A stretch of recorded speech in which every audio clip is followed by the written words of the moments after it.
How to Microsoft Word tool used shape design. Hello, আসসালামু আলাইকুম, আশা করি সবাই ভালো আছেন।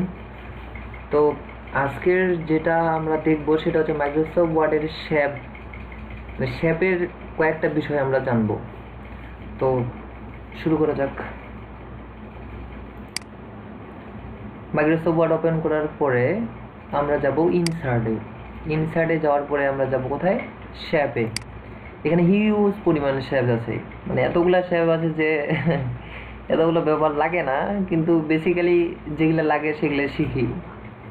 তো সবচাইতে বেশি যে কয়েকটা শেপ ইউজ হয় সেগুলো হচ্ছে টেক্সট, রেক্টেঙ্গেল, তারপরে মোটের উপর বলতে পারেন এখানে 3টা আর এটা একটা 4টা। তো আমরা যেহেতু বাংলাদেশে একটা বাংলাদেশি পতাকা আর্ট করি, তো আমরা প্রথমে কি নেব? এইদিকে যাওয়ার পরে এইটা নেই, শেপটার উপরে ক্লিক করে এখানে প্লাস চিহ্ন চলে আসবে, মানে শেপটাতে যদি আপনি ক্লিক করেন সেখানে আপনার প্লাস চিহ্ন চলে আসবে। তো যখন প্লাস চিহ্নটা চলে আসবে তখন মাউসের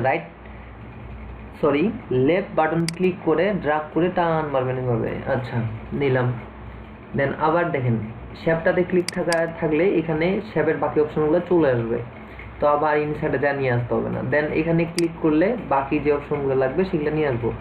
তো আমার এখন একটা বাঁশ লাগবে, সরি, আমি এটা নেব, ক্যান নেব, এইভাবে একটা সুন্দর করে টান মারবো, এই শেপটাকে ধরে এখানে সুন্দর করে লাগাই দেবো। তারপর মাউসের অ্যারো চিহ্নগুলো দিয়ে আপনার এই রিকোয়ারমেন্ট অনুযায়ী ছোট বড় করে নেবেন। এখানে যে 1টা 2টা 3টা 4টা 5টা 6টা 7টা 8টা 9টা, এই যে 9টা আপনারা দাগ দেখতেছেন রেক্টেঙ্গেল, এগুলো হচ্ছে ছোট বড় করার জন্য। এই অ্যারো চিহ্নগুলো হচ্ছে আপনার শেপটাকে ছোট বড় করার জন্য। আচ্ছা, আমরা শেপটা নিলাম। দেখেন এই শেপটাতে ডবল ক্লিক করলে এই অপশনগুলো আসবে। তো আমরা কি করব? শেপের কালারটা চেঞ্জ করব। তাহলে শেপটাতে ডবল ক্লিক থাকা অবস্থায় শেপ ফিল থেকে আমরা যাব শেপের কালারটা দিব। আচ্ছা, দিলাম। দেন আবার আমরা এখান থেকে শেপ নিয়ে এই যে গোলটা নিব, এটার নাম হচ্ছে ওভাল। এই গোল চিহ্নটা নিয়ে এইভাবে টান মারবো, আমাদের যতটা লাগবে তত বড় আমরা নিয়ে নেব। তো এটা নেওয়ার পরে এটা তো আমাদের অবশ্যই লাল, আবার শেপ ফিলে যাব। শেপ ফিলে যাওয়ার পরে আমরা কি করে দেবো? রেড করে দেবো। আচ্ছা, এবার বাসটাকে ক্লিক করি, তারপর আবার শেপ ফিলে যাব। দেন বাসের কালারটা হচ্ছে কপি কালারটা দিলেও হয়। আচ্ছা, আমি এই কালারটাই দিলাম, আপনারা আপনাদের মতো কালারটা দিয়ে দিন। আমরা একটা কি করলাম? বাংলাদেশের পথে কাট করে ফেললাম। এখান থেকে যেটা একটা কাজ আছে সেটা হচ্ছে এটাকে ক্লিক করবেন, দেন কন্ট্রোল চাপে ধরে এটাকে ক্লিক করবেন, দেন মধ্যে টেকলেন, এই 3টায় ক্লিক করে রাইট বাটন ক্লিক করে এই যে এর গ্রুপ, দেন গ্রুপ। এখন কি হবে? পুরোটা একটা গ্রুপ হয়ে গেছে। আচ্ছা, এরপরে আমরা যেটা করব, কন্ট্রোল এন দিয়ে একটা নিউ পেজ নেব। আচ্ছা, আবার শেপের কাজ করব। দেন এই যে শেপে গেলাম, শেপে যাওয়ার পরে ইনসার্টে গেলাম, ইনসার্টে যাওয়ার পরে শেপে যাব। এবার আমরা একটা মগ আর্ট করব, একটা মগ আর্ট করার জন্য এই শেপটা নেব, ক্যানটা নেব, সুন্দর করে টান মারব। এই একটু ছোট করে দেই, বেশি বড় হয়ে গেছে। আচ্ছা, এটা নিলাম। দেন নেওয়ার পরে এটাতে ডবল ক্লিক করলে এই শেপ ফিলে যাওয়ার পরে মগের কালারটা দিয়ে দিন, যে কোনো একটা কালার দিয়ে দেন যেটা আপনার ভালো লাগে। তা আমি এটা দিলাম। আচ্ছা, মগটার একটা হাতুল দিয়ে দেই, আবার এখানে ক্লিক করি, দেন এই হাতুল একটা সুন্দর হাতুল, এই যে হাতুলটা, এটাতে ক্লিক করে দেন এই যে এবার এইটাকে ধরে রোটেট করেন, এবার এখান থেকে মুভ করে নিয়ে আসেন। হয়েছে না? এটাকে একটু বড় করলে আর একটু সুন্দর লাগে মনে হয়েছে, জাস্ট একটু অ্যাডজাস্ট করলে হলো। হ্যাঁ, হয়েছে। এবার এইটাকে ধরেন, কন্ট্রোল চাপে ধরে এটাকে ধরেন, দুইটাকে ধরে রাইট বাটন ক্লিক করে আবার বক্স করে গ্রুপ করে দেন, দুইটা এখন একটা হয়ে গেছে। এখন এটাকে আমরা কি করব? কালারটা চেঞ্জ করব।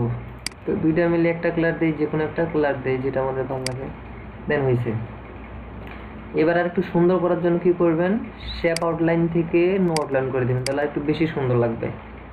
আচ্ছা, যদি কালারটা ভাই আমার চয়েস ভালো না, আচ্ছা এটাকে আরেকটু ইফেক্টে যাই, না ইফেক্ট করলে ভালো লাগবে না। আচ্ছা দেখি কেমন লাগে।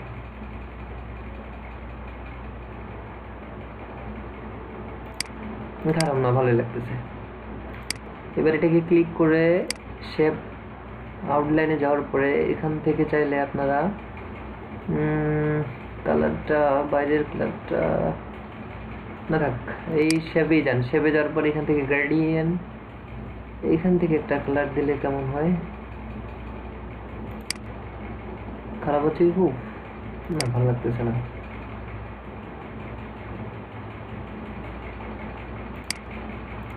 মোটামুটি সুন্দর আছে। আচ্ছা, এবার আমরা এখানে কপি ঢালি একটু।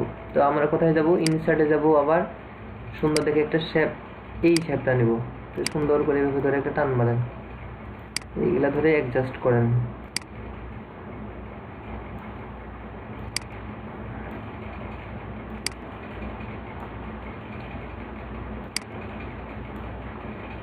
আচ্ছা, এবার এরো চিহ্নগুলো দ্বারা অ্যাডজাস্ট করেন। এখন কপিটাকে, এটাকে ক্লিক করে শেপে যাওয়ার পরে এই কপি ঢাললাম, হয়ে গেছে মুখ। নেক্সট, দেন আবার আমরা কি করব? ইনসার্টে যাব, আরেকটা ডিজাইন করি, শেপে গেলাম। শেপে যাওয়ার পরে এই যে নেই, এইটা নিলাম এবার। আচ্ছা, এই শেপটাতে ক্লিক করব, ডবল ক্লিক করলাম, ডবল ক্লিক করে রাইট বাটন ক্লিক করলাম, রাইট বাটন ক্লিক করে এডিট টেক্সট। আমরা কিছু এখানে একটা লিখব, মনে করেন লিখলাম যে ইট, MODURO, ইট মোবারক। স্পেলিং ভুল গেলে সরি, ইট মোবারক। আচ্ছা, এই ঈদ মোবারকটাকে সিলেক্ট করলাম, দেন হোমে আসলাম, এটাকে একটু বড় করে দেই। বড় হয়েছে না? হ্যাঁ, হয়েছে। এবার কি করব? আবার এই যে ফরম্যাট লেখাটা আছে না, এই ফরম্যাটে ক্লিক করব। ফরম্যাটে ক্লিক করার পরে এই যে ট্যাক্সের স্টাইলগুলো থেকে সুন্দর দেখে একটা ট্যাক্স নিলাম। আচ্ছা, আমরা আরেকটু কাজ সুন্দর করার জন্য কি করি? আবার হোমে যাই, এখান থেকে ফন্টটা চেঞ্জ করি, এখান থেকে টাইম নিউ রোমান করে দেই। আচ্ছা, এবার একটু ছোট করে দেই, বুঝছে না? আচ্ছা, এটাকে আরেকটু সুন্দর করার জন্য আবার ফরম্যাটে যাব। এই দেখেন, টেক্সট ফিল থেকে, সরি, টেক্সট আউটলাইন থেকে নো আউটলাইন করে দেব। আবার টেক্সট আউটলাইনে যাওয়ার পরে এখানে ডেসেস থেকে এখানে ডটেড করে দেব।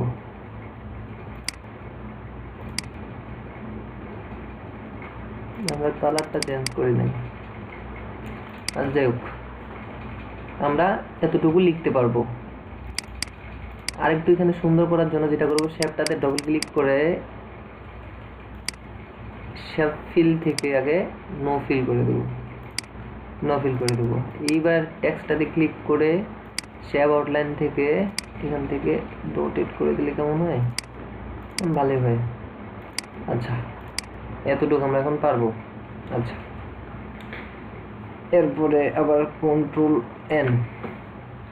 এবারে আমরা শিখবো যে শেপে কিভাবে, মানে সরি, যে কোনো একটা পেজে ছবি কিভাবে বসাইতে হয় শেপের মাধ্যমে। আপনারা যদি এমনিতেই বসান, দেখবেন যে তেমন ভালো হবে না বা তেমন একটা লাগবে। আর শেপ দিয়ে আপনার ইচ্ছা মতো আপনি করতে পারবেন। তাহলে আমরা ইনসার্টে যাব, শেপে নিব, আপনার যেভাবে সুন্দর লাগে সেভাবে নেবেন। আমি আপাতত এটা নিয়ে দেখাচ্ছি। সুন্দর করে যে সাইডে লাগে সেই সাইডে নিয়ে নেবেন। তারপর দেন কি করবেন? শেপটাতে ক্লিক করে শেপ ফিল থেকে দেন পিকচার, পিকচার থেকে ওয়ার্ড টপ লাইন, দেন আপনার যেখানে ছবি আছে সেখানে চলে যান। এই আমার ছবিটা এখানে আছে, আমি দিয়ে দিলাম। দেন এই এভাবে ছোট বড় করে দিবেন। থ্যাংক ইউ, সবাইকে ঈদের শুভেচ্ছা, ভালো থাকবেন, আল্লাহ হাফেজ।